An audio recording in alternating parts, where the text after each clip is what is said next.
অনেকেই বলতেছে আমার তো দোকান আছে, কাস্টমার তো দোকানে এসেই প্রোডাক্ট কিনতে পারে, তাহলে ওয়েবসাইটের কি প্রয়োজন? আচ্ছা, তোমার দোকান আছে, এটা তোমার জন্য একটা বড় অ্যাডভান্টেজ। দেখো, যখন ইন্টারনেট ছিল না তখনও মানুষ ব্যবসা বাণিজ্য করছে। এমনটা না যে ব্যবসা বাণিজ্য হয় নাই, ব্যবসা বাণিজ্য হয়েছে। তবে এক্ষেত্রে তোমাকে তোমার কাস্টমারের বিহেভিয়ার বুঝতে হবে। দেখো, আগে মানুষ দোকানে গিয়ে প্রোডাক্ট কিনতো, এখন মানুষ দোকানে গিয়ে প্রোডাক্ট কেনার আগে যাচাই বাছাই করে নেয়। যেমন, কোন দোকানে কোন প্রোডাক্ট পাওয়া যাবে, কার প্রোডাক্ট অথেন্টিক, তার বাসা থেকে তোমার দোকান কত দূরে, কার প্রোডাক্টের প্রাইস কেমন। বিশেষ করে বাংলাদেশের কাস্টমার প্রোডাক্টের প্রাইস নিয়ে খুবই কনসার্ন। তারা সবসময় চেষ্টা করে যে কম দামে ভালো প্রোডাক্টটা খুঁজে বের করার।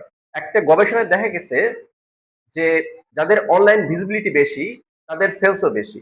এখন তুমি যদি মনে করো তুমি অনলাইনে আসবা না, তাহলে কি তোমার কম্পিটিটর বসে থাকবে? কখনোই না।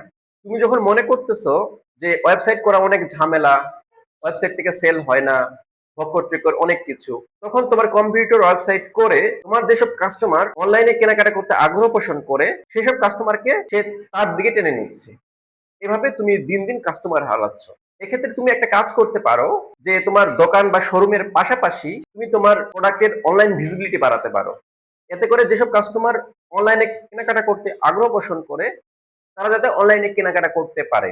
এতে তোমার অনলাইন সেল সরাসরি বৃদ্ধি না পেলেও দেখবা যে তোমার দোকানের সেল অনেক গুণে বৃদ্ধি পেয়েছে।